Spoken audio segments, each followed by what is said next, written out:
김지의 돌직구쇼에 오신 여러분 반갑습니다. 김지혜입니다. 저는 오늘도 이곳 광화문 청계 광장에 나와 있습니다. 이 여권 내에서 추미애 법무부 장관을 향한 불만의 목소리가 있다고 합니다. 민주당 내부에서도 아니 기껏 불리한 이슈가 없어지나 했는데 추미애 법무부 장관의 발언으로 다시 점화됐다라는 불만의 목소리가 나오고 있다는 겁니다.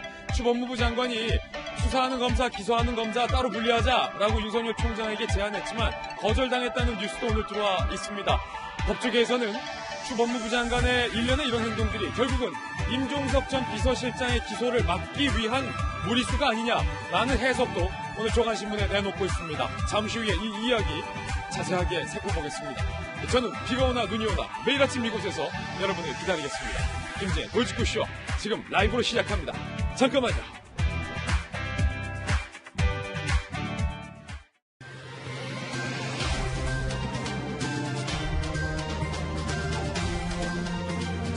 신문 읽어주는 남자입니다. 수사하는 검사 따로, 기소하는 검사 따로 두자. 추 법무부 장관의 이 돌발 제안 때문에 검찰도 뒤집혔고 여권도 뒤집혔고 법무부도 뒤집혔습니다. 저희들도 뒤집혔습니다. 속내가 무엇일까? 임종석 전 비서실장의 기소를 어떻게든 막으려는 것 아니냐라는 관측도 있고 일각에서는 추 법무부 장관의 개인 플레이가 대권을 노리고 있는 것 아니냐라는 관측도 나오고 있습니다. 잠시 후에 이야기 나눠보죠. 오늘 조간신문들 어떤 뉴스 보도하고 있는지 함께 보시죠. 먼저 동아일보입니다. 구멍난 위기아동 경보망 3남매 학대 4번 놓쳤다. 어제 저희 하풀에서도 3남매 학대 사건 전해드렸습니다. 둘째와 셋째 결국 부모의 방치와 학대로 사망을 했습니다. 그런데 걸을 수 있었다는 겁니다. 부모의 학대로 동생 둘 잃은 원주 아동 건보료 체납, 예방접종 기록 등이 누락됐던 것이 국가위기아동 경보망에 의해서 여러 번 포착이 됐었지만 이 우선순위에 밀려서 번번이 방문조사가 무산됐었던 사실이 동아일보 취재로 드러났습니다. 70만 의심 아동 중에 10만 명만 방문 대상이라고 하니까 나머지 60만 명 어디서 어떤 대우를 받고 있는지 깜깜이라는 겁니다. 구멍난 위기아동 경보 시스템, 물론 이 경보 시스템의 취지, 마련된 것 모두 다 좋습니다. 그런데 70만 명 중에 60만 명이 어떤 위기에 처해 있는지도 모른다는 것은 분명 문제가 있어 보입니다. 다음 신문입니다. 이번엔 조선일보입니다. 신종 코로나 바이러스를 코로나19로 부르기로 명명을 했죠. 올림픽 망칠라 소극 대응한 일본의 아베. 이제야 전수조사. 사진 한번 보시죠. 크루즈 이야기입니다. 고립된 지 열흘, 환자 200명 육박하고 있는데 아베가 도대체 무슨 생각인지 전수조사도 안 하고 그냥 버티고 있습니다. 여기에 정박만 해놓고 밖으로 나오지도 못하게 사실상 감금 상태로 방치를 해뒀다라는 겁니다. 부모님이 크루즈에 탄 일본의 한 자녀 부부들이 멀찌감치해서 나와 있는 부모님을 향해서 손을 흔드는 모습이 애절하기까지 합니다. 문제는 이 크루즈에 우리 대한민국 국민 14명이 타 있다는 겁니다. 그런데 우리 정부, 우리 국민 14명에 대해서 어떠한 조치도 취하지 않고 있어서 이를 두고 논란이 일고 있습니다. 결국 이 크루즈에서 근무를 하던 승무원들도 감염이 됐고요. 검역을 한 검역관까지 감염이 됐습니다. 하루에 수십 명이 확진자로 늘고 있습니다. 이대로 방치하는 이유가 무엇일까? 아베 총리가 도쿄올림픽의 악재를 막기 위해서 아니냐? 일본 내의 비난의 목소리가 높아지고 있습니다. 다음 신문입니다. 이번엔 경제지 한번 보시죠. 한국경제. 1인당 4,089만 원. 한국경제는 오늘 청년층을 향한 현금 복지에 핀포인트를 맞췄습니다. 이렇게 썼어요. 뚝 터졌다. 한국경제가 극단적으로 계산을 해봤습니다. 청년이 받을 수 있는 주요 복지지원금을 합쳐봤더니 이 청년이 사회초년생 때부터 30대 후반까지 최대 4,089만 원을 받을 수 있다. 4천만 원이 넘게 받을 수 있다라는 거죠. 이 현금성 복지액 재원이 6조에 달한다라고 한국경제는 너무 지나친 것 아니냐, 포퓰리즘 경쟁이다라고 지적을 하고 있습니다. 중요한 건 이 복지지원금이 절실하게 필요한 청년들에게는 이 현금이 돌아가는 것이 맞지만 절실하지 않은 평범한 청년들에게까지 과한 돈을 쥐어주는 것이 과연 정책적으로 옳은 것이냐라는 근본적인 물음이겠죠. 다음 신문입니다. 이번에 한국일보입니다.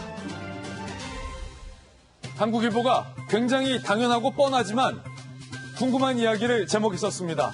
한국에서 부티지즈는 왜 안 나오냐? 한국판 부티지는 왜 안 나오냐. 30대예요. 성소수자예요. 중앙 정치에서 거리 먼 저기 어디 시골 시장 출신이에요. 그런데 미국 대선판을 뜨겁게 달구고 있는 한국판 부티지지. 부티지지. 한국에서 왜 없냐? 당연한 얘기죠. 한국에서 마크롱이 왜 없냐? 당연한 얘기죠. 그런데 어느덧 이게 당연하다라고 우리가 받아들이는 대한민국 여의도 정치판의 현 주소가 상당히 서글퍼집니다. 오늘 한국일보의 이 당연하지만 꼭 해야 하는 물음 가슴에 와닿았습니다. 다음 신문입니다. 이번엔 중앙일보입니다. 67억 기부 천사된 남대문 볼펜 장수 이남림 할아버지 이야기인데요. 18년째 이웃을 돕고 있습니다. 지금까지 기부한 금액만 67억 원. 이남림 할아버지가 처음에 남대문에서 볼펜 장수를 시작을 해서 사업에 성공해서 재산을 불렸는데 예컨대 난치병 어린이를 위해서 30억 쾌척. 이번에는 저소득층에 마스크를 사주세요라고 1억 원 쾌척. 18년째 이렇게 쾌척하고 있습니다. 8살 때 홀로 상경해서 어려운 형편에서 장사로 돈을 모았다고 합니다. 본인이 어려워봤기 때문에 이 불우한 이웃들의 어려운 형편을 누구보다 잘 아는 것 같습니다. 이남림 할아버지 감사드립니다. 지금까지 신문 읽어주는 남자였습니다. 네, 오늘 아침 저와 함께 등판한 등판 선수 소개하겠습니다. 저희 도직구 쇼의 공식 전공의 바이러스 전문 고려대 약학대학교의 김정기 교수님 모셨습니다. 어서 오세요. 그리고 서울시 정무 부시장님을 역임한 민주당의 김영주 전 의원님 나오셨습니다. 그리고 비상시에는 항상 대책을 나오시는 분 이수희 변호사님 모셨습니다. 그리고 제 짝꿍이죠. 전직 앵커 출신 한양대학교 장혜원 교수님과 대한민국 심리학계의 대부 최창옥 박사님 모셨습니다. 어서 오세요. 네, 이분들 모시고 이야기 나눠볼 오늘의 키워드도 3가지 준비했습니다. 첫 번째 키워드는 올림픽인데 아베가 이 크루즈에 왜 아무런 조치도 안 하고 있느냐 이게 지금 궁금합니다. 올림픽 때문이다라는 얘기가 나오고 있는데 이게 사실이라면 이거 너무 도를 지나친 것 아니냐라는 비판이 나오고 있습니다. 두 번째 키워드는요. 거절. 추미애 장관이 윤석열 총장에게 뭔가를 제의했는데 윤 총장이 거절했다고 합니다. 그 뭔가가 뭘까? 잠시 후 공개합니다. 세 번째 키워드는 죽을 맛. 여권의 3인방이 경제에 대해서 죽을 맛이다 라고 이른바 커밍아웃을 했습니다. 그러자 친문 지지자들이 이들을 또 비난하고 나섰습니다. 잠시 후 총선 알림판 준비되어 있습니다. 오늘도 상당히 중요한 뉴스들만 엄선했습니다. 탑뉴스로 시작합니다.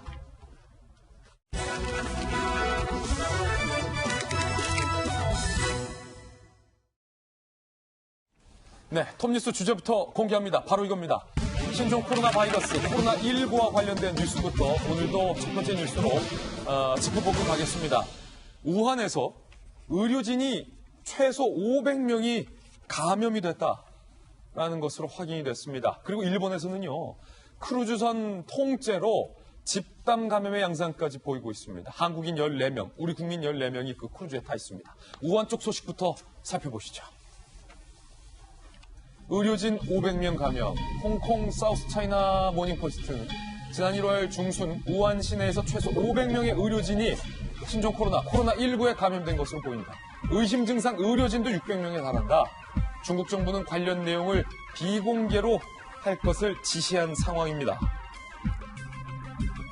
우한의 한 대형병원 의사, 코로나19에 감염된 의료진을 위해서 마련된 병상이 다 찬 상태다. 의료용품, 특히 방호복 등이 부족해 수많은 동료들이 감염이 됐다. 이미 이 코로나19의 근원지인 우한에서는요, 손을 쓸 수 없는 상황이 돼버린 겁니다. 의료진마저 수백 명 감염되는 상황에 이르는 겁니다. 상황이 이렇자 중국 내에서는 이른바 이 코로나19 바이러스가 비말, 침 등을 통해서 감염성이 높다라는 점을 악용한 아주 고약한 범죄까지 등장을 했습니다. 직접 영상으로 만나보시죠.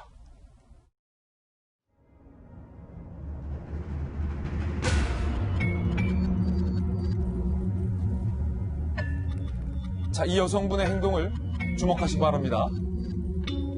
자, 보시는 것처럼 막 침을 뱉고 있어요. 아파트 계단 손잡이에 아무도 모르게 침을 뱉는 모습이 CCTV에 나와 있고요. 엘리베이터에서 가래침을 뱉고 코를 푸는 행동. 도대체 왜 이런 행동들을 할까? 신종 코로나 바이러스에 대한 공포와 감염의 긴장감, 즉 극도로 달한 중국 내에서는요, 이런 범죄들마저 기승하고 있는 상황입니다. 특히나 코로나19가 이렇게요.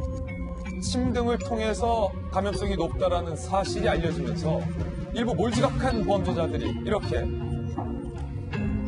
지나가는 사람을 향해서도 침을 뱉고 코를 풀어서 뿌리는 등 이런 범죄 행동들을 일삼고 있는 상황입니다. 묻지마입니다. 왜 이러는지 이해가 안 되는 상황에 이르렀습니다. 거리에서, 엘리베이터에서, 아파트에서 벌어지고 있는 장면들, 중국 내에서 이런 범죄까지 기승을 하고 있는 상황인데 김정기 교수님 오늘도 나오셨습니다. 일단 의료진이 중국 내에서 500명, 뭐 많게는 600명 이렇게 감염이 됐다라는 것은 근원지인 우한의 상황은 더 이상 걷잡을 수 없다 이렇게 봐도 되는 겁니까?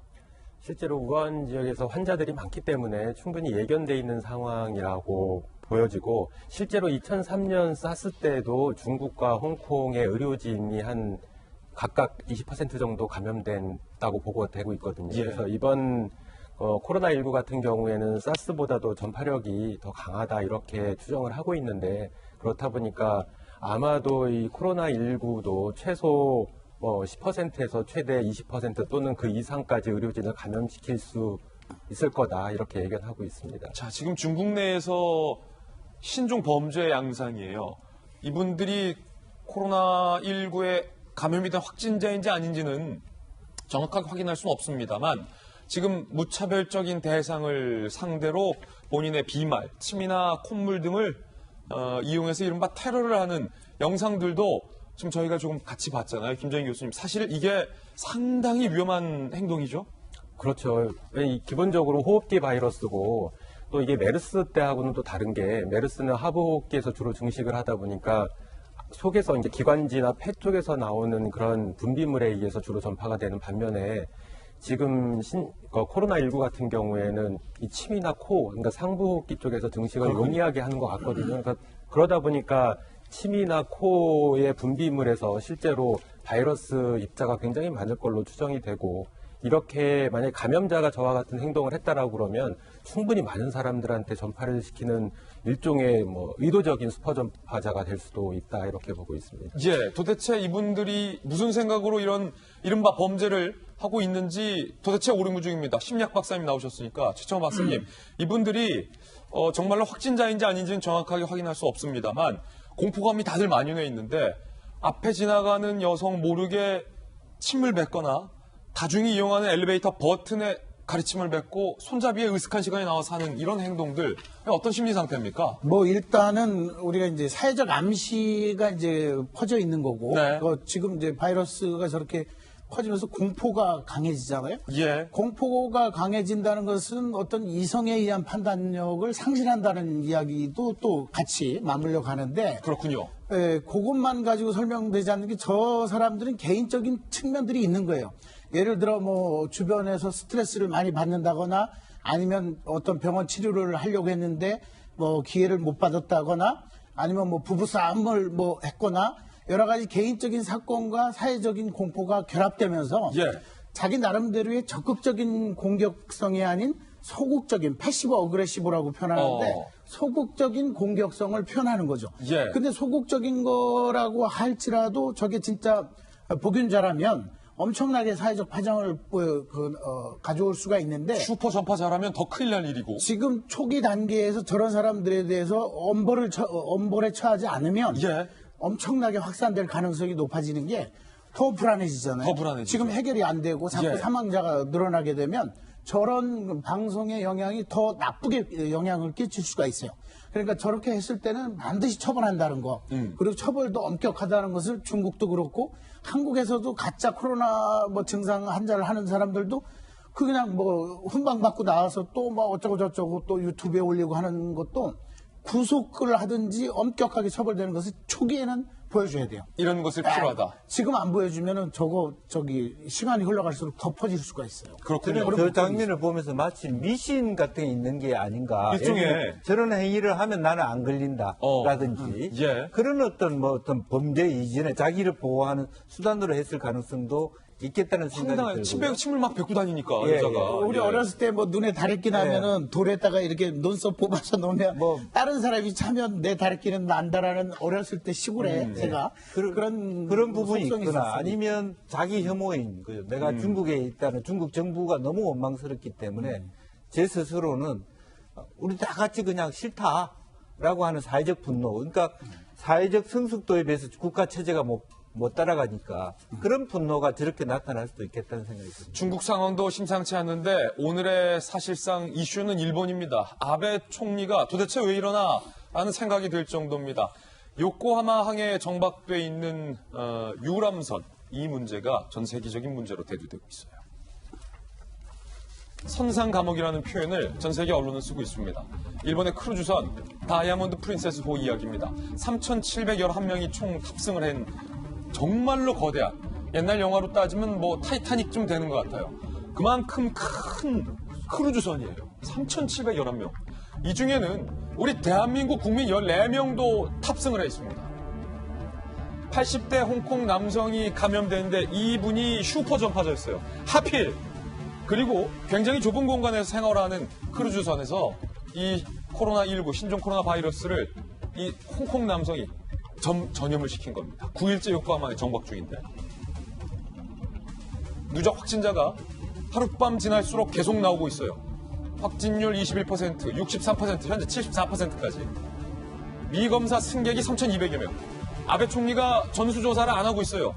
의심 증상 나오는 사람들만 쉬 검사를 하다 보니까 걷잡을 수 없이 확진자가 늘고 있고 승객을 돌보던 검역관마저 검사하러 들어가는 양반마저 확진 판정을 받은 겁니다. 마스크, 장갑을 착용해도 감염이 되고 있어요. 전 도쿄대 의료과학연구소 가미 마사히로 교수는요. 폐쇄 공간인 만큼 이대로라면 점점 확진자 늘어날 것. 자칫하다간 탑승자 전원이 감염될 것이다. 라는 얘기하고 있는데 지금 보시면 174명 감염자가 또 늘었어요. 김종인 교수님, 어제 이 김 교수님께서 이 요코하마에 정박돼 있는 크루즈에 대한 강한 경고를 지금 하셨는데 전수조사 이제서야 지금 하겠다라는 거예요? 전수조사는 워낙에 처음부터 했어야 되는 거고요. 물론 당시에 일본 보건당국의 진단을 하기 위한 여건들이 좀 마련되지 못했고 그래서 며칠이 소요된다 이런 얘기를 했는데 그럼에도 불구하고 전수조사를 했어야 되고요. 그리고 이분들이 문제는 뭐냐면 이 협소한 공간에 제한적인 공간에 갇혀 있다 보니까 전파가 계속 확산을 하고 있거든요. 원래 조기에 이분들을 육지로 내려서 실제로 어떤 그러니까 격리를 할 수 있는 그런 공간의 의료시설에서 이분들 검진을 하고 그리고 치료도 하고 했으면 지금보다는 상황이 훨씬 더 좋을 텐데 이렇게 제한되어 있는 공간, 특히 추정컨대 전파 양상으로 봤을 때는 비말 감염뿐만 아니라 일정 부분 공기 전파의 의심도 보이고 있거든요. 그러다 보니까 일부에서 나오는 것처럼 승객 전원이 다 감염될 수 있는 초유의 사태도 발생할 수 있겠다 이런 생각은 듭니다. 그렇군요. 사실상 감옥이다. 언제 감염될지 모르는 상태로 두려움 속에 승객들이 갇혀 있는 상태인데 이수희 변호사님, 한국인 14명, 우리 정부는 왜 안 모셔오는 거죠? 아직 계획이 없고, 그다음에 또 하나는 이제 이런 전염병에 대한 원칙이 그 전염병이 발생한 곳에서 먼저 검사를 받고 치료를 받는 게 원칙이라고 하는데 지금 저 크루즈는 요코하마 항에 정박되어 있으니까 일본 영내에 있는 거죠. 그렇다면 일본에서 먼저 검사를 하고 거기에 조치를 따라야 된다는 게 세계적인 원칙인 것 같습니다만 문제는 저 크루즈선 자체가 일본이 초기 대응을 잘 못하면서 배양 접시가 된 것 같다는 거죠. 일종의 배양 접시다. 네, 코로나 바이러스의 배양 접시 같이 된 그 안에 우리 국민들이 음식들은 제공받는다 하더라도 그래도 그런 지금 계속 계속 점령이 지금도 감염이 되고 있는 것 같은 그런 곳에 그대로 있는다는 걸 그냥 보고만 있는 게 현대판 무슨 과거에 그런 어떤 전염병이 있으면 상골짜기 계곡에 이렇게 두고 못 나오게 하고 이런 그런 왜 배너 영화 같은 데 보면 나오는 신종 그런 지역을 보는 듯한 저는 그런 느낌도 받고 있습니다. 그런데 이제 더 구체적으로 들여다봐야 할 부분은 있어요. 이 한국인 승객이라고 알려진 14분 중에 한국에 연고가 없는 분들도 있고 그리고 이 14명에 대해서 지금 우리 영사가 계속 하루에 3-4차례 연락을 하고 있는데 뭐 나 한국에 데려가 달라고 하는 요청은 없다고 그래요. 그래서 제일 중요한 거는 본인들의 의사인데 저는 제일 아쉬운 거는 일본의 대응인 거죠. 그래서 앞서 말씀드린 대로 무슨 신향수부곡도 아니고 좀 기괴하다라고 할까요? 또 일본 정부의 대응이 좀 잔인하다는 생각도 들고 잔인하다. 또 한편으로는 참 우리가 그 전에 대지진 때 대응하는 것도 봤지만 좀 순발력이 부족하다고 그럴까요? 또 그런 한계도 좀 어떤 일본 문화의 한계도 저는 좀 읽히는 것 같습니다. 예. 오늘도 신종 코로나 바이러스, 코로나19와 관련된 소식들 집중적으로 전해드렸습니다. 이번엔 저희가 준비한 두 번째 이슈를 소개하겠습니다. 바로 이겁니다. 제목을 이렇게 붙여봤습니다. 민변이 묻는다. 조국이 반응했다. 민변의 물음, 조국의 반응. 추미애 법무부 장관이 던진 돌, 큰 파열음을 내고 있습니다. 특히 추 법무부 장관이 수사하는 검사는 따로, 기소하는 검사는 따로 두자라고 밝힌 것과 관련해서 윤석열 총장에게 요구를 했지만 윤 총장이 거절했다는 겁니다. 추미애 법무부 장관 수사, 기소, 검사 분리 협의하자. 윤석열 총장 즉각 거절. NO! 안 됩니다.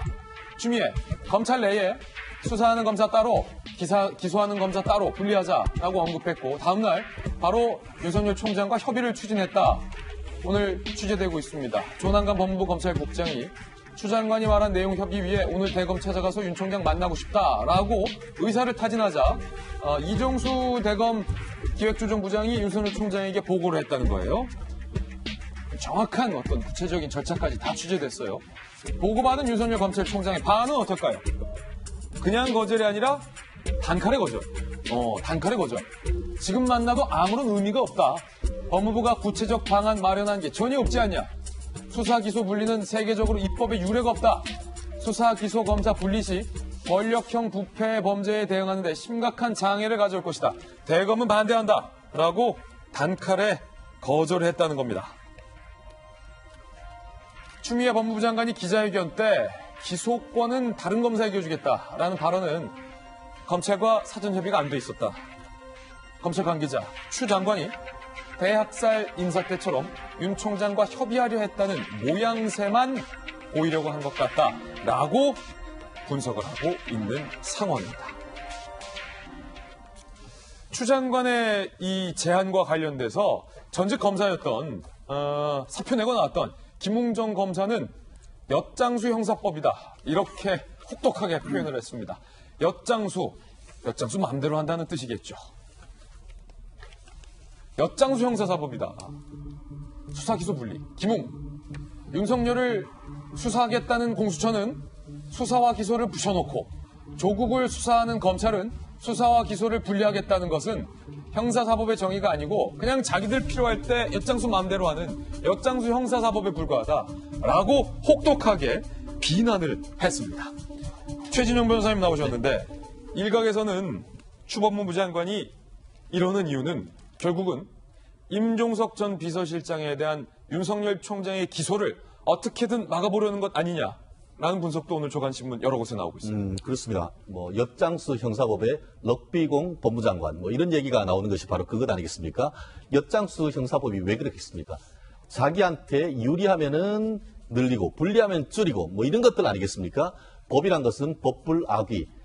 귀한 사람이건 천한 사람이건 상관없이 동일한 잣대가 돼야 되는데 그렇죠. 본인들한테 불리한 어떤 그 내용이 나오니까 어떻게든 해서 있는 법을 왜곡시키려고 한다는 그런 부분이 있는 것이고 더불어서 지금 법무장관이 지금 그 임명된 지가 한 40여일 되는 것으로 알고 있습니다만 그 사이에 기존에 있었던 법의 해석에 관해서 너무나 다른 얘기를 하는데 그것이 도대체 예측하지 못하는 식으로 지금 왔다 갔다 좌충우돌을 하니까 럭비 공식 이 법무장관이 아닌가라고 얘기를 하고 있습니다. 예. 지금 그런데 문제는 뭐냐면은 제가 이렇게 얘기를 할 수 있을 것 같습니다. 제가 만약에 로펌에 일이 있어서 변호사를 찾아갔는데 그 사건을 맡겼더니만 소장을 열심히 쓰신 분이 나는 법원에 안 나가요. 이렇게 하면은 그 변호사 쓰겠습니까? 그런 거 아닙니까? 특히 이제 중요한 사건에서 열심히 기소를 했는 사람이 재판에 나가지도 못하고 기소하는 권한도 없도록 해버린다라고 한다고 하면은 과연 힘 있는 사건에 대해서 열심히 이제 조사를 해서 기소를 하려고 하는데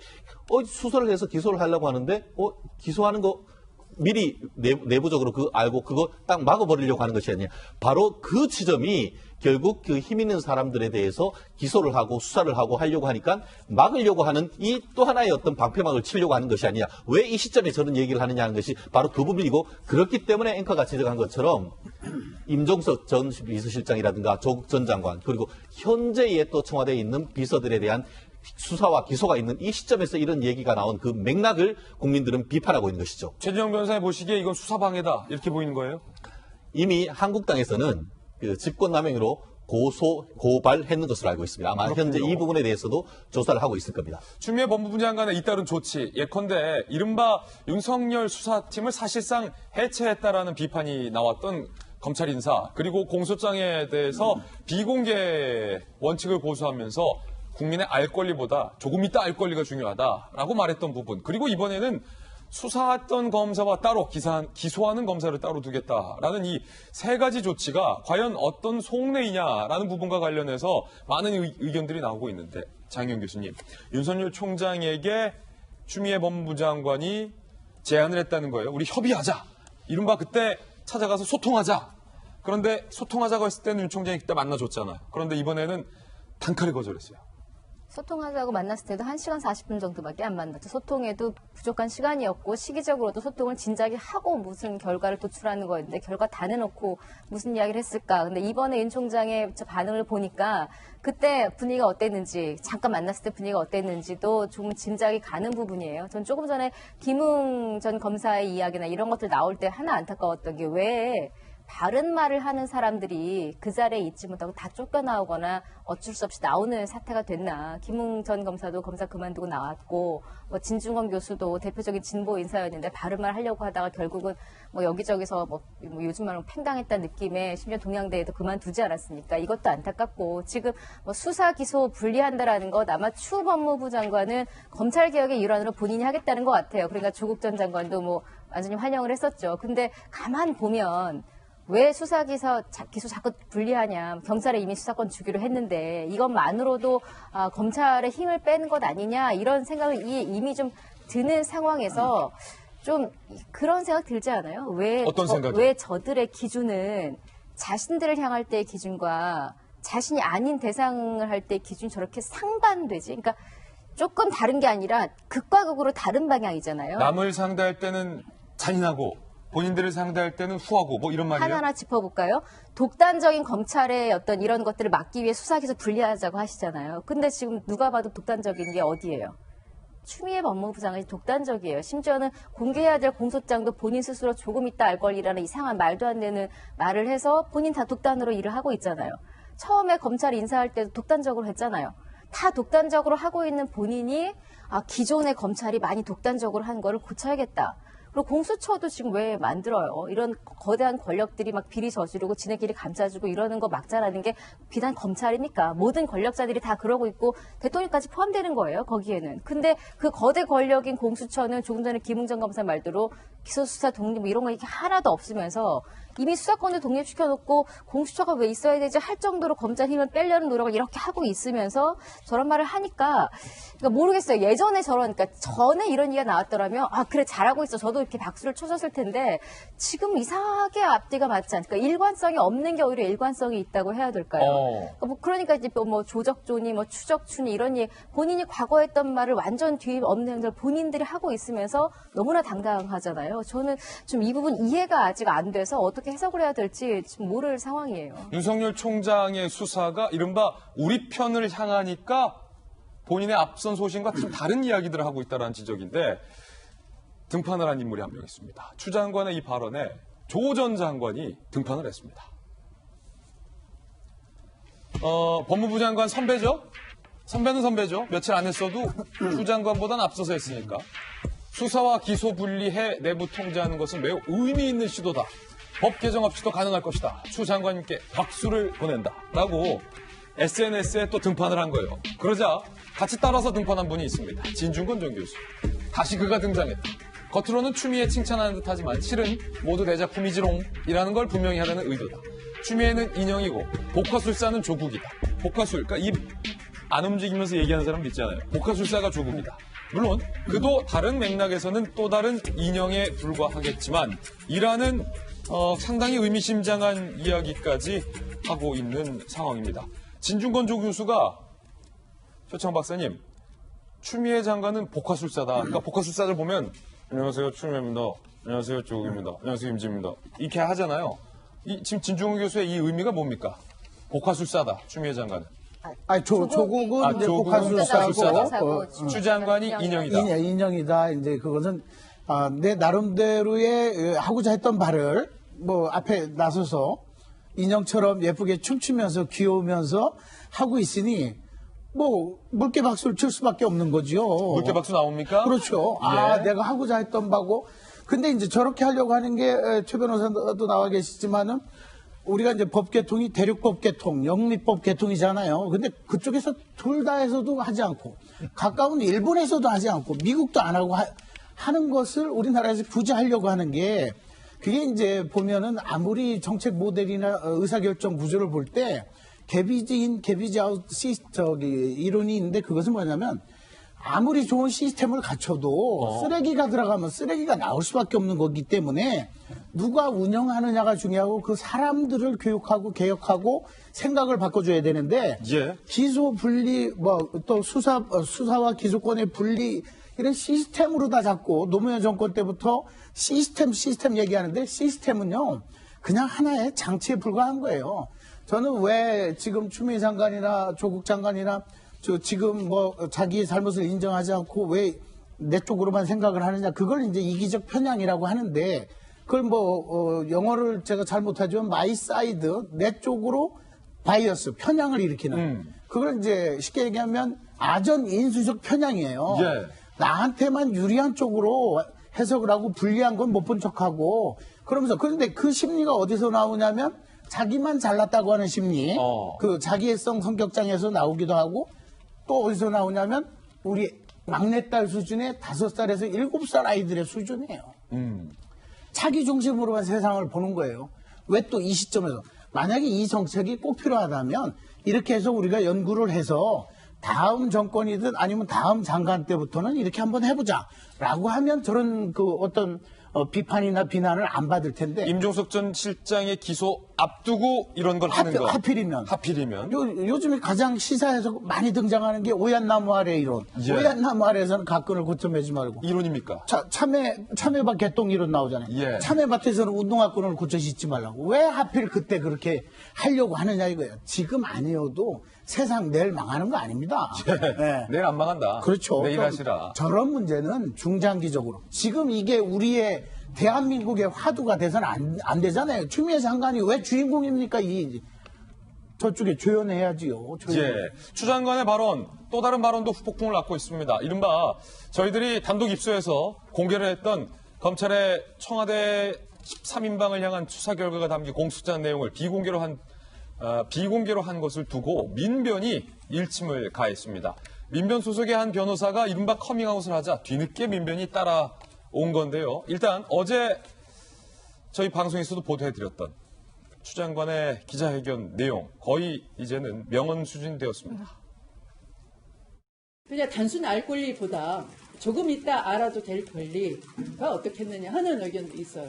최근 공소장과 관련된 법무부의 조치도 그동안 잘못된 관행을 바로잡기 위한 첫 걸음입니다. 새로운 권리가 등장한 거죠. 조금 있다 알 권리. 민변도 비판했습니다. 민변 맞아. 피고인이 속한 정부의 한 기관이 법무부가 공소장 제출 거부하고 피고인 인권 내세운 건 사안을 정치화하는 결과를 가져왔다. 선거 개입 의혹 자체로도 중대 사안인데 법무부가 이 사건의 무게를 헤아렸는지 의문이다. 사건의 엄중함과 국민에 대한 책임감을 가볍게 생각했다는 비판을 경청해야 한다라고 민변마저 공개 비판을 했고요. 현직 검사도 공개 반박을 했습니다. 김우식 전주지검 정읍지청장이에요. 법무부의 공식 입장이 지방검찰청 검사장과 소속 검사는 검찰총장의 지휘를 따르지 않아도 된다는 것인지 궁금하다. 검찰청법은 검찰총장에게 구체적 사건에 대한 지휘 감독권이 있다고 되어 있다라고 공개 비판을 했습니다. 김영주 의원님, 네. 민변마저 좀 늦은 감이 있지만 추 법무부 장관과 법무부를 비판했어요. 민변마저 비판한 내용이 그거예요. 피고인이 속한 정부. 피고인이 속한 정부. 네. 굉장히 무거운 얘기죠. 말하자면 공소장에 의해도 청와대와 말하자면 국가에서 일하는 그 사람들에 대해서 선거 개입이라든지 이런 것에 대한 문제점을 공소장에서 발현하고 있는데, 그렇기 때문에 사실은 이제 그 정부의 법무부가 어떤 입장을 취해야 되는지를 민변에서 얘기해 주는 것이죠. 네. 자기가 스스로 자기가 어떤 피의자가 되고 있는 상황에서는 훨씬 더 자기 스스로의 중립적인 포지션을 확고히 할 필요가 있다는데, 그렇지 않고 자기를 그 법무부 자체가 어떤 피고인의 입장을 대변하는 것을 취함으로써 우를 범했다, 이런 내용인 것 같고, 굳이 내용을 보면 추 장관이 얘기한 것처럼 그런 어떤 말하자면 피해자 인권 그런 게 있다라면, 늦게 알 권리 이런 게 있다면 사실은 좀 더 대안도 만들었어요. 구체적으로 국회법을 고치든지, 예. 그래서 어느 사건에 대해서 누구에게 국회의원들한테 줄 때는 어느 시점을 정한다든지 내용과 형식을 좀 더 구체화해서 법령이나 말하자면 법 개정을 국회법을 고치든지 이렇게 하는 것이 맞다. 근데 그렇지 않고 막연하게 자기 개인의 어떤 의중을 그대로 이렇게 드러나는 것은 굉장히 부적절하다. 사실 어떤 면에서 민변이 이런 이야기를 해주기 때문에 어쨌든 우리나라 민주주의가 살아있다고 생각이 들고요. 그런 면을 지금이라도 추미애 장관이, 아까 추미애 장관을 말하자면 인형 복가수를 했는데, 사실은 차라리 인형이나 복가수를 하는 그 지령을 그대로만 따라도 될 것 같아요. 진짜 엄격한 의미에서의 검찰개혁의 어떤 공소권, 검경수사권 정도의 수준에서 얘기하면 되는데, 이제는 없는 제도들을 만들어서 굉장히 이거는 법무부 차원이 아니라 문화부 차원이에요.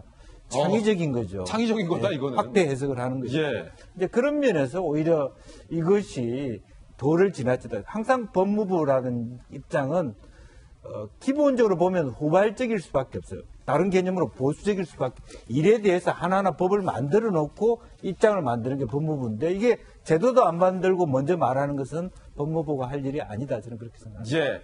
대통령과 친한 사람들이 무더기로 검찰에 기소가 됐고, 대통령이 임명한 법무부 장관이 여러 논란을 일으키고 있는 가운데 대통령은 어떠한 발언도 하지 않고 있는 상황에 대한 지적도 나오고 있는 상황입니다. 침묵하던 청와대가 입을 열었습니다. 내용은 이렇습니다. 공소장은 그건 검찰청 얘기고, 이거예요. 쉽게 말하면. 반박했고요.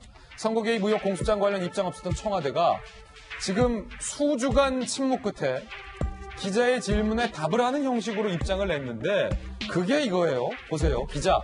아니 도대체 청와대 압수수색도 안 받고 공소장 피의 사실에 대해서 입장도 안 밝히고 최강욱 공직기강 기소관은 왜 계속 그 자리에 있는지에 대해서 이유 좀 설명해달라라고 하자. 청와대 핵심 관계자. 핵심입니다. 핵심. 검찰이 관련자 기소한 건 기소한 거고 청와대가 입장을 밝힐 만한 내용은 아니다라고 운을 뗐어요. 그러면서 공소장에 어떤 내용이 다 나와 있다고 해서 그것이 사실이 아니지 않느냐. 공소장 주제를 사실로 전제하고 뭘 해야고 한다는 것은 맞지 않다. 공소장은 그건 검찰 얘기고 라고 반박을 했습니다.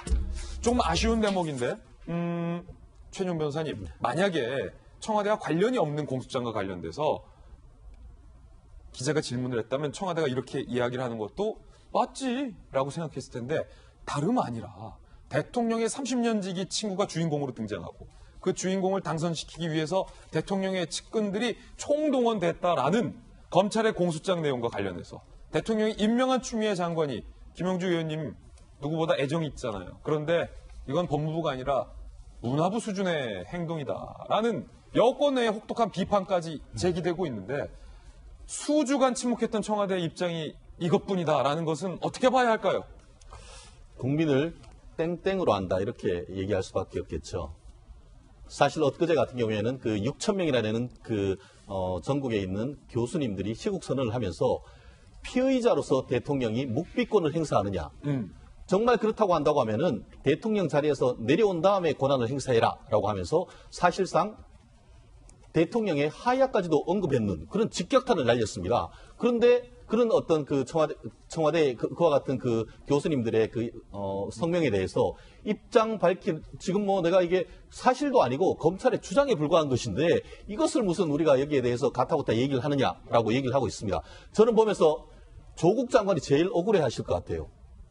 지금 공직기강 비서관 같은 경우에 기소가 됐는데도 지금 떳떳하게 일하고 있는데 왜 나는 기소가 됐다는 이유만으로서 서울대 교수직에서 직위 해제가 됐지? 예. 그럴 것 같아요. 도대체 그렇다고 하면은 앞으로 경찰 그 어떤 수사를 받고 기소가 됐는 공무원들 같은 경우에는 어떻게 직위 해제를 할 것이며 그 사람들에 대해서 어떻게 그 공무원에 대해서 영을 세울 수 있을지 저는 우리나라의 기강 자체가 도대체 어떻게 되는지에 대해서 지금 의문을 제기하지 않을 수가 없는 것 같은데요.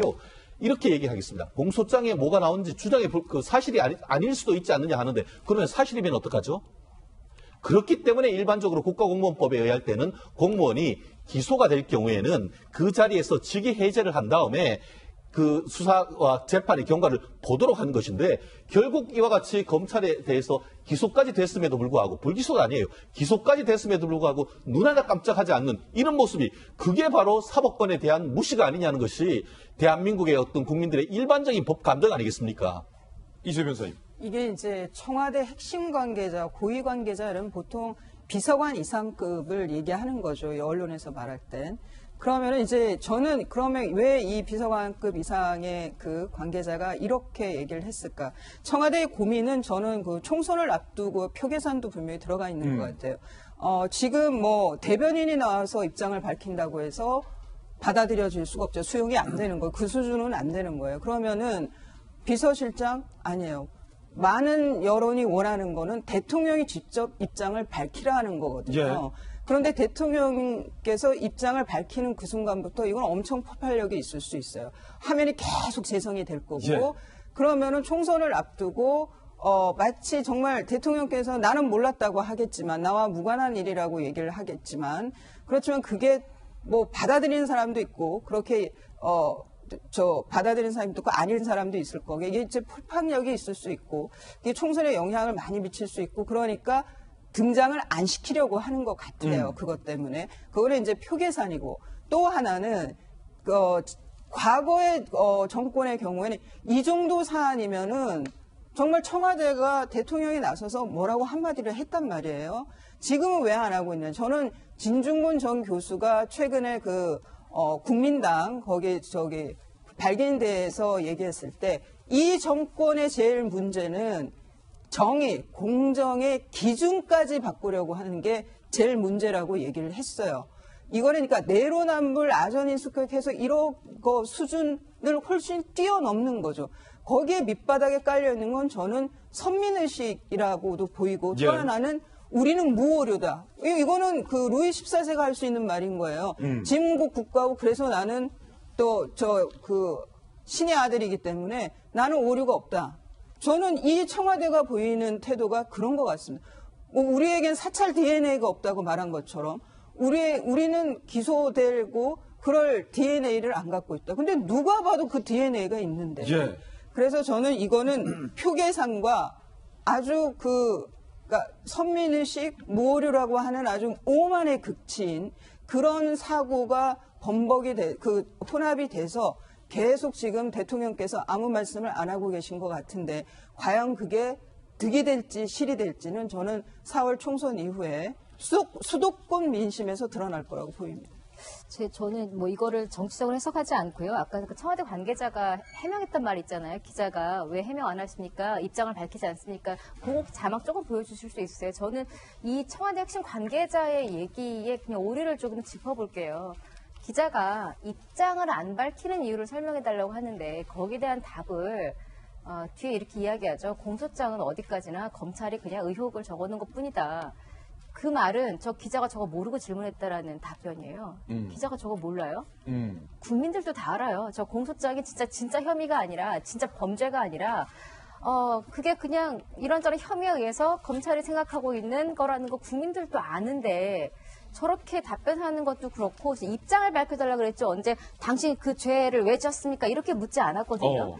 국민들의 알 권리에 대해 기자가 질문을 하는데 거기에 기자를 바보 만드는, 다시 말해 국민을 바보 만드는 것처럼 공소장이라는 게 이런 건데 그런 질문 왜 해? 다 알고 있어요. 그러니까 입장을 알려달라는 거고, 이게 청와대가 선거 개입을 했느냐 안 했느냐가 어마어마하게 중대한 사안이에요. 기자가 질문하지 않아도 엄청난 파장을 예상을 해서 국민들에게 얼른 알려주는 게 저는 청와대의 도리라는 생각이 들어요. 앞서 말한 사안의 중대성, 민변이 이야기한 것처럼 중대성을 좀 이야기해 주시고, 지금 당신들 죄인이니까 왜 죄 저질렀는지 설명해라가 아니거든요. 이런 공소장 내용이 있는데 입장을 밝혀주십사라는 거예요. 혹시 해석을 잘못하셔서 저런 답변을 하셨을까 봐 제가 다시 한번 기자의 질문을 해석해 드렸으니까요. 상당히 예리한. 입장을 좀 밝혀주시면 국민으로서 참 고맙겠습니다. 예. 이번엔 저희가 준비한 세 번째 이슈입니다. 이제 이 모든 이슈들이 혼재돼서 치러지는 선거 이야기입니다. 선거가 62일 앞으로 다가왔습니다. 꿈틀대는 낙동강전선이라는 제목도 등장했는데 오늘 총선 알림판에 어떤 총선 알림들이 기재되어 있을까요? 따릉따릉 함께 보시죠. 울산 스캔들 불편했던 두 명이 조우를 했습니다. 송병기, 임동호, 송병기. 민주당의 공천 심사를 위해서는 면접을 봐야 하지요? 나왔어요. 둘이 만났어요. 잠시 얼굴만 봤습니다. 정치인이니까 포용해야 되겠지만 그냥 인사 안 하고 싶었습니다. 네. 그거는 이제 개인적인 감정이니까 어떤 멘트를 한다든지 또 제가 얘기를 하는 것 자체가 그분 입장이니까 제가 거기에 대해서는 크게 신경 쓰지 않겠습니다. 이 상당히 흥미로운 게 송병기, 임동호, 송병기 부시장은 누굽니까? 송초로 시장을 당선시키기 위해서 라이벌이었던 임동호 전 최고를 제거해야 한다라는 일종의 참모 역할을 했던 분이 나란히 만난 건데 뭐랄까요? 뭐 특유의 성격 탓도 있겠지만 최초원 박사님, 일단은 임동호 전 최고 같은 경우는 본인의 솔직한 마음을 숨기지 않았어요. 아니, 난 솔직히 뭐 정치인이니까 인사해야 되는데 인사하고 싶지 않았어 라고 했고, 이에 반해서 송병기 부시장은 상당히 여유 있어요. 웃으면서 뭐 그건 사적인 감정이니까 굉장히 여유 있는 모습. 뭐 이렇게 다른 걸까? 두 분의 반응이. 뭐 정치인과 뭐 관료 공무원 출신이다 보니까 좀 다를 수도 있을 거고. 근데 지금 두 사람의 만남은요, 시한폭탄이에요. 시한폭탄이다. 저거 지금 제가 보기에는 만약에 임동호 전 최고위원이 만약에 탈락을 한다, 그러면 저는 가만히 있지 않을 것 같아요. 예. 그때 한병도 정무수석하고 나눴던 이야기, 임종석 실장이 뭐 비슷한 또래이기 때문에 친구로 뭐 지내기도 한다고 하는데, 물론 둘이 다른 지역구긴 하지만 다른 지역구지만은 대화를 나눴을 것이고, 그럼요. 그것에 대한 확실한 그 정보를 가지고 있는 게 임동호 전 최고위원이거든요. 누가 될지는 모르겠지만, 근데 송병기 전 시장 같은 경우에는 지금 문제의 핵심에 서 있고 울산시장 지금 선거의 그 문제의 중심이잖아요. 그럼에도 불구하고 국회의원이 되겠다고 나서는 모습이 저는 참 얼굴이 두껍다라는 생각을 해요. 물론 제 개인적인 생각이지만, 왜냐하면 지금은 자숙해야 되고, 비록 내가 떳떳하더라도 이런 문제의 중심에 서 있으면 다음 선거에 나가든 아니면 다르게 기회를 봐야지. 지금 기소가 되고 재판이 진행될 것인데 거기에 대해서 국회의원을 하겠다라고 그 지역에 나서서 이렇게 한다는 것은 나 기회 했지 않냐? 나에게 기회를 줘라. 라고 지금 어깃장 노는 거하고 비슷하단 말이죠. 그래서 누가 될지는 모르지만 제가 보기에는 저 두 분 중에 누가 공천이 되느냐에 따라 뭐 둘 다 안 될 수도 있고 한 사람 될 수도 있지만 둘 다 될 수도 있고, 저는 우리 돌직구 쇼가 시청률 4% 넘는다고 봐요. 갑자기 저희 돌직구 시청률 걱정까지. 김영주 의원님, 물론 이제 두 분이 지역과 달라요. 각자 출마하는 거고 둘 다 될 수 있고 둘 다 안 될 수도 있고, 그 선택은 뭐 민주당이 하는 건데 왜 두 분이 만났냐? 이제 각자 국회의원 선거에 출마했기 때문에 공천을 줄지 말지 이른바 공관위에서 면접을 하는 자리였잖아요. 그렇죠? 네. 그 면접 당사자가 되냐 안 되냐부터 따져야 될 사람들 같은데 사실은. 그렇군요. 네. 험지이고 그렇긴 하지만 사실은 현재 말하자면 기소 여부가 되어 있고, 또 실제적으로 보면은 과연 이제 저분들을 낙점을 했을 때 특히 이제 송병기 부시장 같은 경우는 그러한 어떤 뭐 시장 선거를 도와주는 여러 가지 과정을 통해서 자기가 부시장이 되고 총선 출마제 한다는 것 자체를 당해서 어떻게 봐야 될까 좀 재해석이 필요한 것 같고 그렇군요. 한 분은 어차피 그 바닥에서 뭐 싫든 좋든 일을 해왔으니까 하는 부분인데 또 이런 상황에서 과연 울산의 민심이 과연 저분들한테 넉넉하게 표를 줄 수 있을지 그런 부분도 걱정입니다. 그래서 차라리 아예 정말 참신한 신인들을 전략공천하는 것이 낫지 않을까 그런 생각도 합니다. 그렇군요. 민주당 선거 얘기 나와서 말인데 여권의 민주당의 영남 3인방이 영남 경제 다 죽겠다라고 굉장히 이례적인 긴급 성명을 냈습니다. 여당 소속의 의원이 지금 본인의 지역구의 경제가 무너졌다라고 긴급 성명을 낸 겁니다. 함께 보시죠.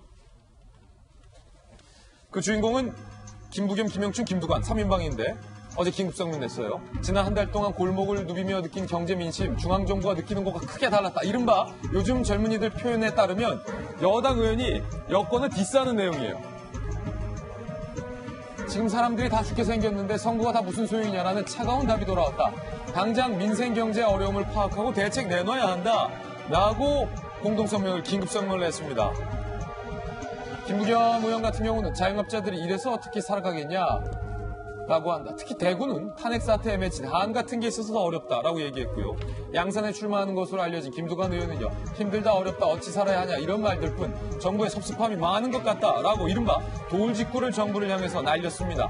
그런데 이른바 친문 진영에서는 이들 여권 3인방을 향해서 비판의 목소리를 내고 있습니다. 호들갑 떨지 말라는 겁니다.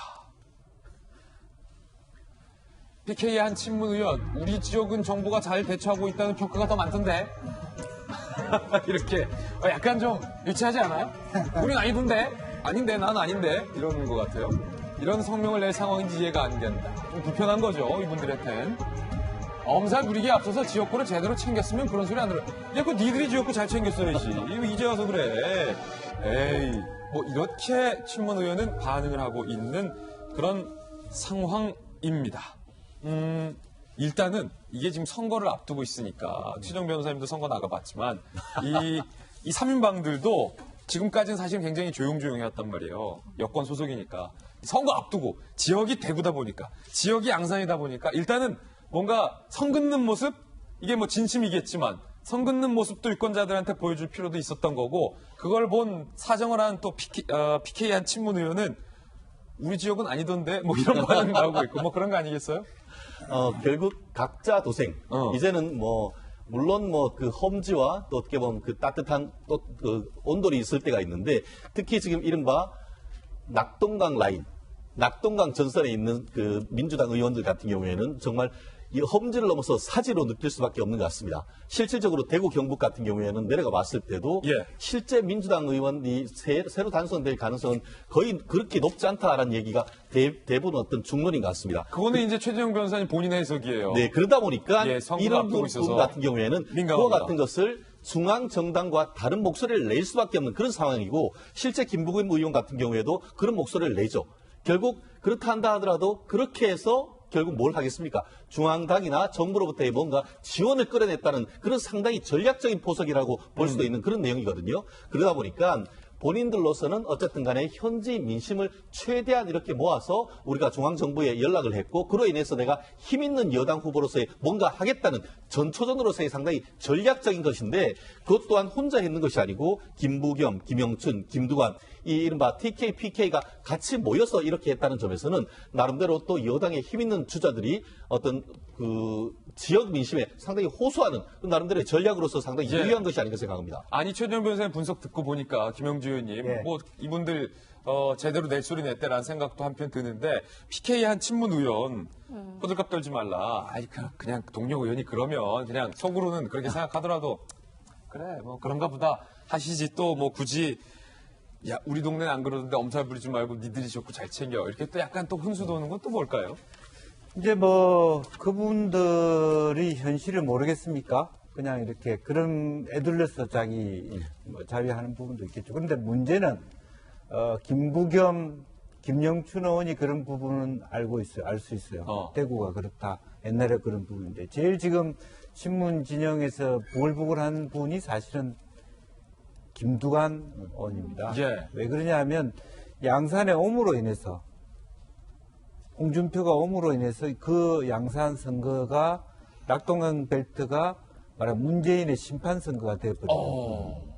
김두관 의원 입장에서는 네. 내가 양산 나가겠다라고 선언을 했는데 저쪽에서 홍준표 전 대표가 온다니까 네. 이 양산 선거가 거의 뭐 낙동강 벨트에서 가장 중요한 지역이 돼버렸다. 종로 이상으로. 오히려 쟁점이 그렇게 되면서 사실 지역 선거판이 어려워진 부분이 있습니다. 전혀 달라졌다. 예. 양상이. 그런데 차라리 그냥 양산에서 뭐 말하면 지금 현재 말하면 수의원 수영수 의원이 그만두고 신인이 해서 질 수도 있는 거죠. 그럼 그러면서 부산은 의외로 지역이 어렵고 굉장히 어려운 거 다 전국적으로 모르는 사람이 없고 네. 더 어렵다는 것도 다 알죠. 하지만 인물 구도로 했을 때는 또 모르는 부분이 있는 거거든요. 그렇죠. 그런데 김두관 의원이 저렇게 함으로써 홍준표 부산 경남 전 지사들끼리 대결이 되면서 오히려 판이 더 어려워진 거 아닌가. 그렇게 보는 것 때문에 이제 더 부글부글한 부분이 있을 거라고 봐요. 예. 저는 이거를 이제 그 선거 전략적인 면에서만 판단하는 거는 좀 우려를 하는 게 정말 경제가 죽을 맛이에요.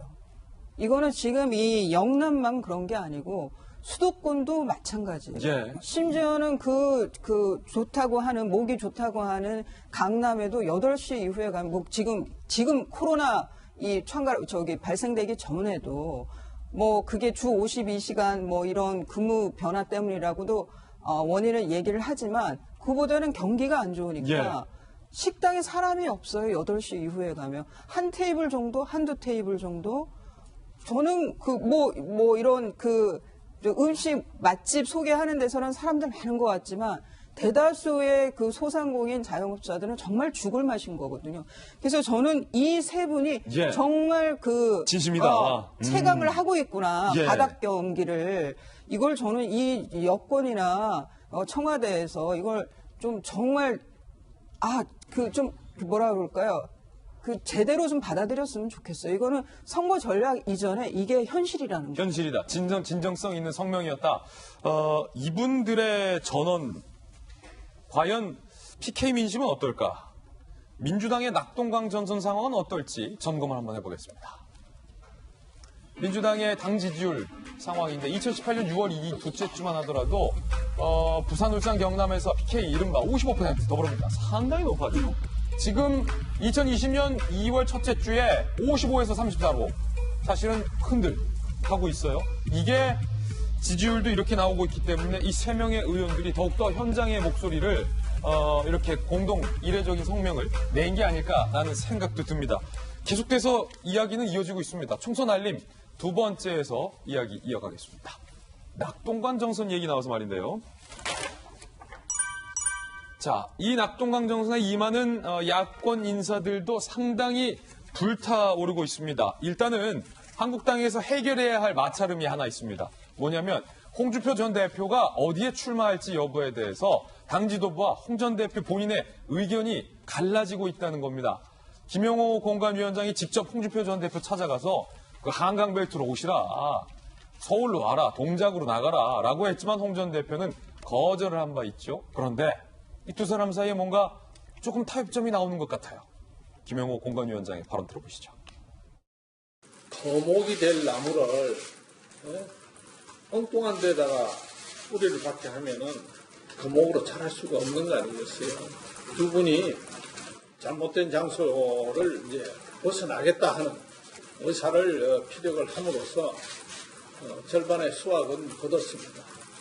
어디로 우리가 지역구를 선택하느냐 하는 것은 추후 공관위원회에서 엄정하게 그리고 밀도 있게 논의를 한 다음에 결정을 하겠습니다. 절반의 성공이라는 단어가 상당히 의미심장합니다. 그렇다면 김영호 공관위원장이 당초 요구했던 대로 서울에 나오느냐? 그건 또 아닐 것 같아요. 홍 전 대표의 지난 발언 들어보시죠. 그거는 백댄스 하라는 거 아이가. 황 대표 백댄스 하라는 건데 나는 그거는 뭐하지. 수도권 선거도 중요하지만 PK도 중요하지 않느냐. 경남 지역에 험지가 세 곳이 있는데 그중에 양산을을 제안을 해놓은 겁니다. 자, 서울은 죽어도 안 나갈 것 같아. 나 백댄스 안 한다. 그렇다면 그 절충점 본인의 고향 밀양도 아니고 서울 동작도 아닌 양산을이 될 가능성이 상당히 높아졌다는 겁니다. 낙동강 전선이 불타오르고 있습니다.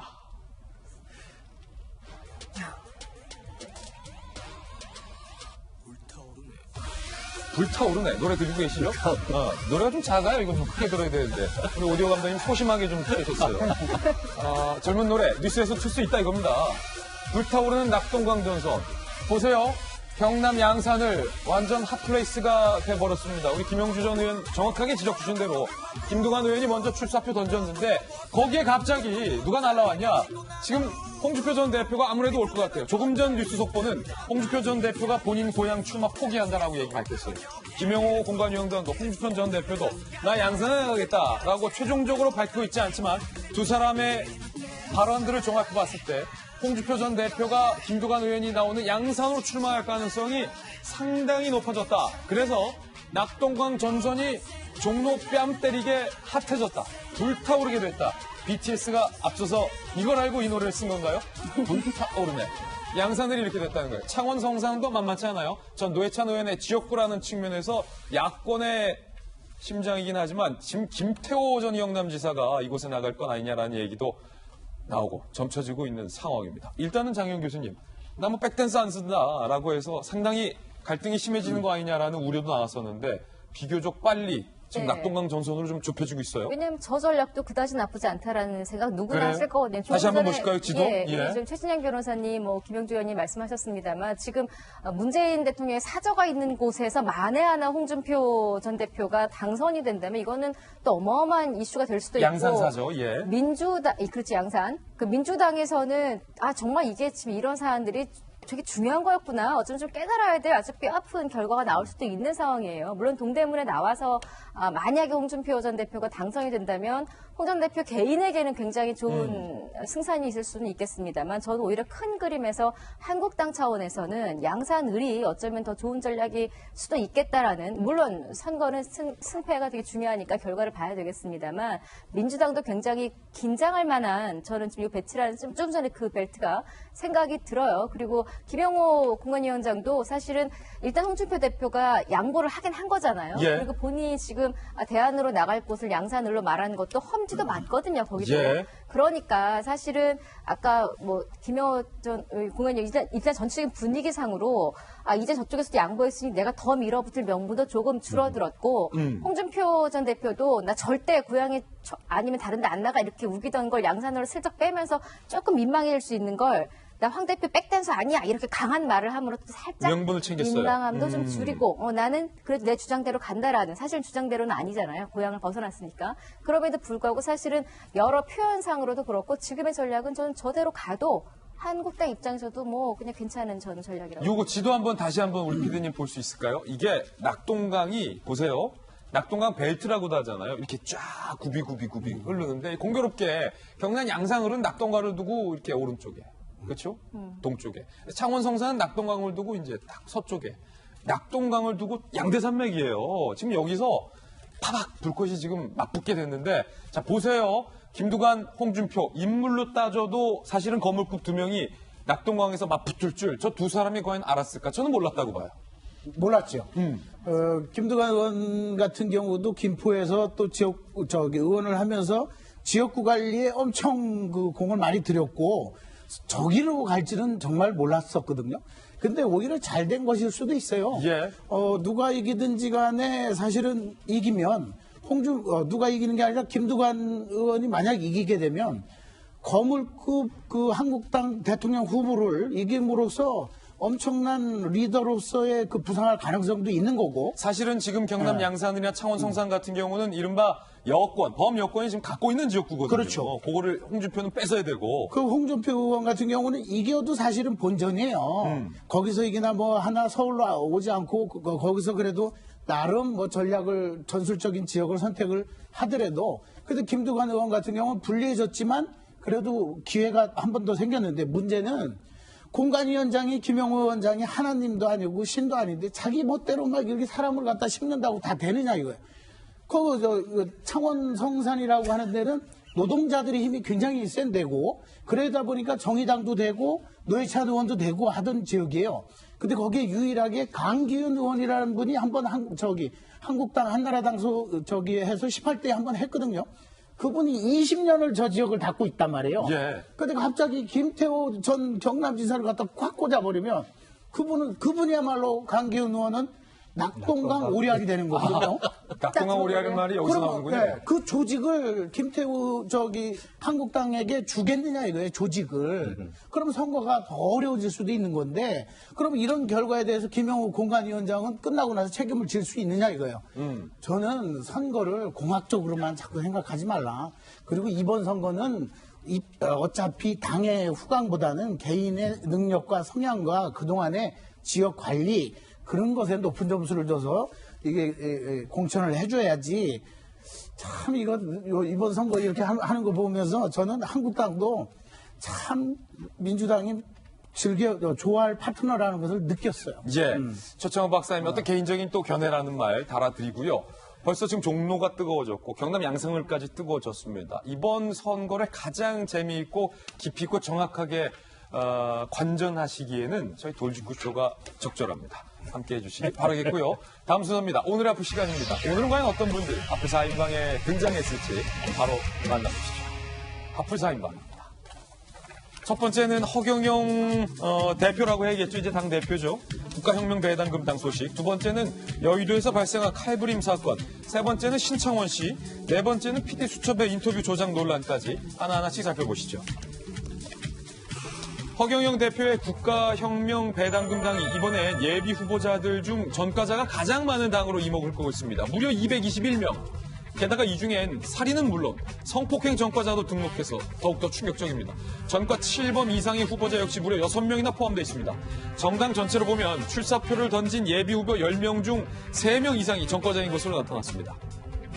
전과가 있는 후보자는 전체 2,129명 중 총 664명. 이건 정당 전체로 본 거예요.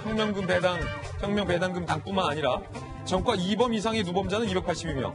전과 7범 이상도 무려 14명이나 됩니다. 음주, 무면허 운전 등 교통관련법 위반 사례가 가장 흔했고 살인, 성폭행 전과자도 포함되어 있습니다.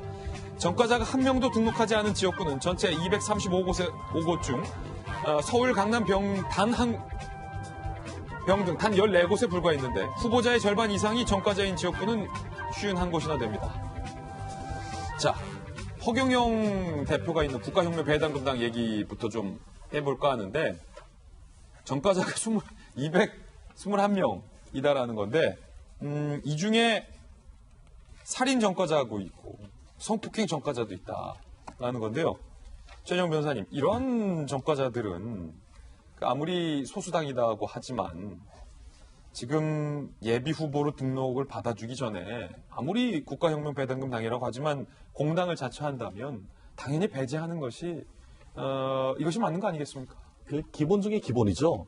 그 민주주의의 꽃을 선거라고 합니다. 꽃을 피우기 위해서는 물론 하수구 속에서도 꽃이 필 수가 있고 진흙밭 속에서도 연꽃이 필 수는 있습니다. 그렇지만 그 토양이 좋아야 정말 그 모태가 좋아야 거기에서 좋은 나무가 자라고 민주주의라는 꽃이 피는 건 아니겠습니까? 그런데 전과자, 그것도 흉악범 전과자들을 걸어내지 않고 했다는 것이 과연 이것이 국민들을 제대로 섬기려고 하는 공복의 태도인지에 대해서 묻지 않을 수밖에 없는데요.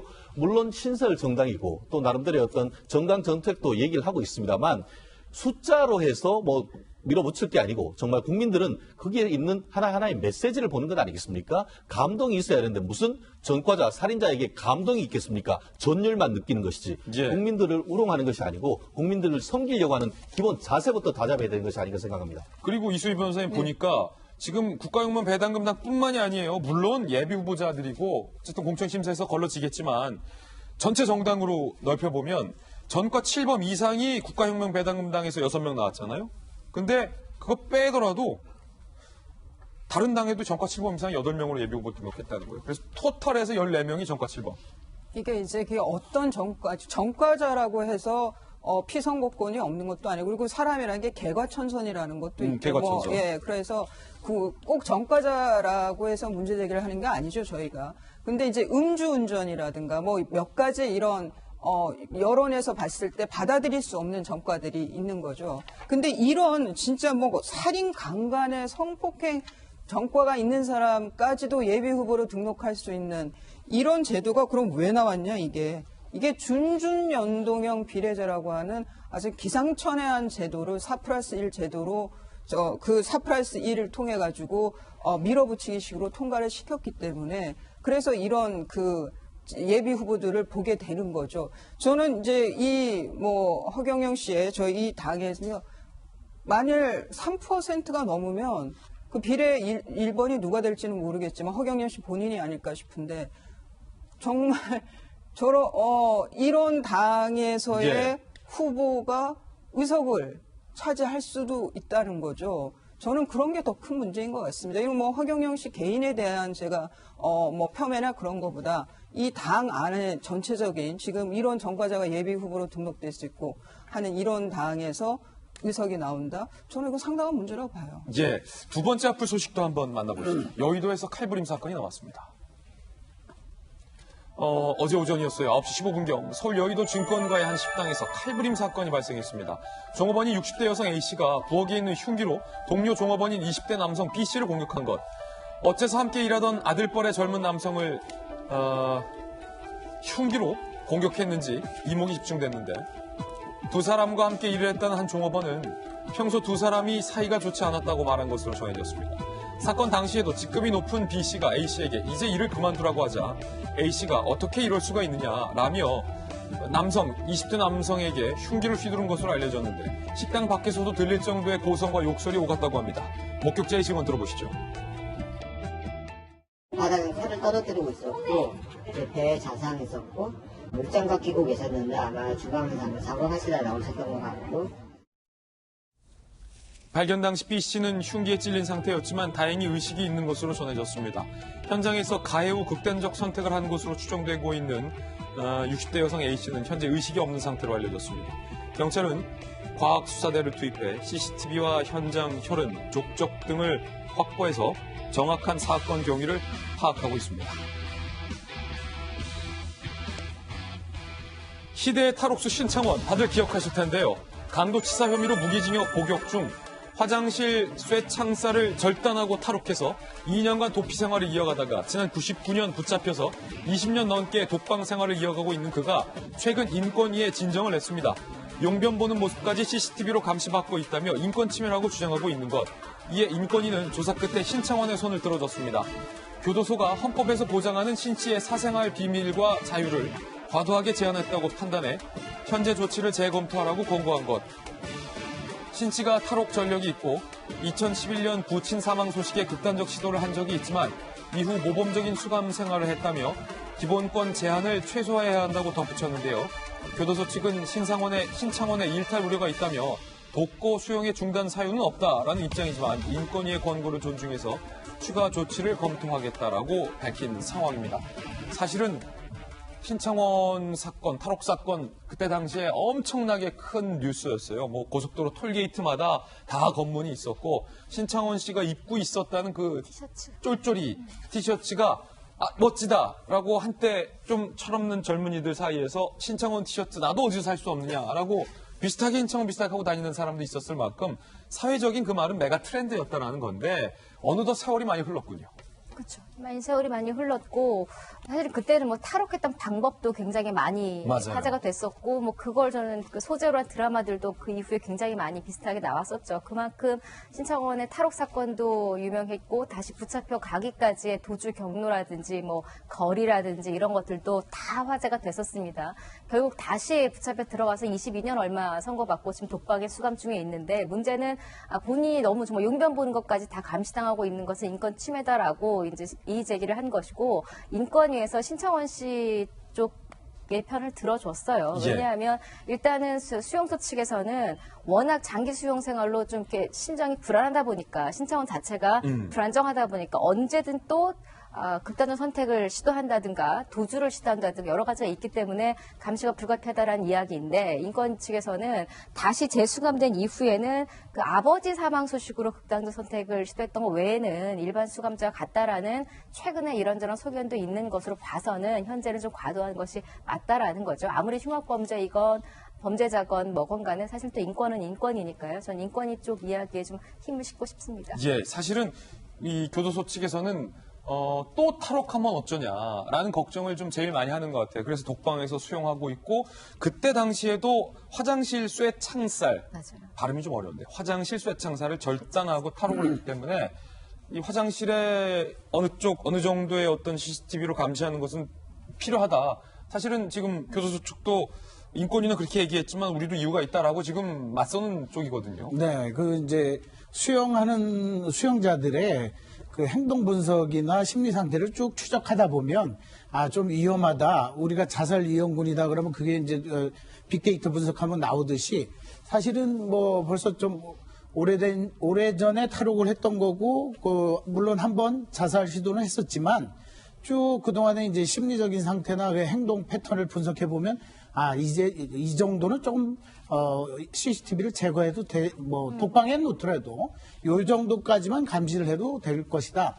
이게 너무 방어적으로 만약에 또 그런 시도를 하면 자기들이 그 징계를 먹을 수도 있고 하니까 그러면 평소에 그 도구라든가 아니면 자살이든 자기를 자해할 수 있는 것들에 대해서 최대한 그런 것들을 좀 제거를 한 다음에 저렇게까지 화장실에 볼일 보는 것까지 사실은 예전에는 화장실에서 자살하는 시도가 굉장히 많았거든요. 예. 근데 이제 지금은 또 시대가 변했고 하니까 조금은 그런 걸 좀 배려를 해줘야죠. 네. 자, 이번엔 네 번째 하플 소식입니다. MBC PD 수첩이 논란의 도마 위에 올랐습니다. MBC 시사 프로그램 PD 수첩이 서울 9억 원대 아파트를 소유하고 있는 20대를 무주택자인 것처럼 꾸며서 방송했다라는 의혹, 조작 논란 의혹에 휩싸였습니다. PD수첩은 지난 11일 방송에서 서울 아파트값 규제로 집값이 폭등하는 현상을 다루며 수도권 무주택자들의 고민을 소개했는데 그중 서울 용산구에서 전세로 거주한다는 20대 여성 A씨의 사례를 소개했습니다. 방송에서 A씨는 이 집을 샀으면 1억 2천만 원이 올랐을 텐데 뼈아픈 후회를 한다며 집을 사기 위해 투자 공부를 하는 모습을 보이기도 했는데요. A씨는 그때까지 아이를 낳지 않느냐라는 제작진의 질문에 네라고 대답하기도 합니다.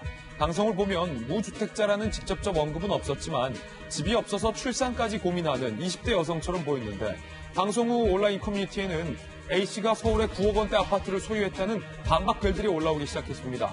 A씨가 참여한 것으로 추정되는 단체 대화방 캡처도 등장을 했는데 PD수첩이 내가 특정 아파트를 샀다라는 부분은 편집하자고 말을 했다. 라고 언급을 하고 있어요. 이에 대해 PD수첩 측은 어제 공식 입장을 내고 조작 논란을 인정하는 듯 하면서도 불이익을 우려한 A씨의 요청이 있었다라며 책임을 회피하는 듯한 해명을 해서 논란이 일고 있는 대목입니다. 이게 사실 안타까운 게 보면요. 이 김영주 의원님, 저는 이제 기자 출신이라서 이제 기자 저널리즘이라는 말에 마치 저희 생명처럼 사는데 PD 저널리즘이라는 말도 있거든요. 그러니까 PD들이 만든 시사 프로그램이라 할지라도 기자들이 취재한 것처럼 팩트를 조작해서는 안 된다. 그러니까 팩트들을 보고 나서 결론을 내려야지 결론을 내리고 팩트를 거기에 갖다 끼워 맞추는 방식은 상당히 위험하다라는 얘기가 실제로 언론학에서 있거든요. 그런데 사실은 이 PD 저널리즘 중에 가장 큰 축을 담당했던 게 MBC PD수첩인데 지금 벌써 이게 몇 번째인가요? 네. PD수첩이. 그렇습니다. 실제적으로 그 프로에 대한 또 그 기자에 대한 그 PD에 대한 신뢰가 없다면 굳이 그 프로그램을 볼 이유가 없죠. 그게 가장 아픈 부분이죠. 우리가 사람들이 그 프로를 PD수첩 한때 얼마나 유명세를 뺐습니까? 다른 사람들은 다 안 믿어도 거기는 다 사실만큼 나올 것 같고 그렇기 때문에 거기를 보는 것이었거든요. 다 우리 사회에서 감추고자 하는 그늘진고 더러운 곳을 PD수첩이나 각 프로의 그런 프로들이 그나마도 저기에 있어서 정의가 살아있어. 진실이 있어 저기에. 그런 믿음을 우리가 줬기 때문에 그런 믿음 자체까지도 흔들리고 없어지고 가짜가 들어선다는 건 굉장히 큰 우리 사회의 사실은 손실이에요. 예. 그런 의미에서 저 프로그램을 만드는 사람들 정말 명심해서 만들어요. 아무리 그날 방송할 거리가 적절한 대상자가 없다 하더라도 가짜가 만들어지면 안 됩니다. 세상이 달라진 게 뭡니까? 가짜가 없어요. 거짓이 있을 수가 없어요. 그늘을 수가 없어요. 다 맞습니다. 밝혀집니다. 맞습니다. 이제 그런 부분을 다시 한번 환기해야 될 것 같아요. 예. 저희들은 60초 광고 후에 다시 돌아오겠습니다. 잠시 후에 뵙죠. 네, 목요일 아침 저희가 준비한 소식 모두 다 전해드렸습니다. 잠시 후 저희 독립 계정 김진의 돌직구쇼에서 인터넷 라방 이사만루가 이어집니다. 정말로 요즘 많은 분들께서 이사만루에 열화 같은 성원을 보내주고 계십니다. 정말로 제가 몸둘 바를 모릅니다. 여러분의 성원에 힘입어서 이사만루 2탄, 3탄도 지금 제가 구상 중에 있거든요. 지금 너무 제가 시간이 없어요. 김진희가 돌직구쇼 생방송하고 오후에 김진희 간다 취재하는데 여러분들의 성원에 보답해드리고자 또 하나의 컨텐츠 저희가 꼭 기획을 하고 있으니까 지금 이사만루 들어와서 시청해 주시면 감사하겠습니다. 저희는 내일 아침 9시 15분에도 더욱더 풍성한 소식 들고 여러분께 인사드리겠습니다. 오늘 하루는 분명 어제보다 나을 겁니다. 좋은 하루 되십시오. 고맙습니다.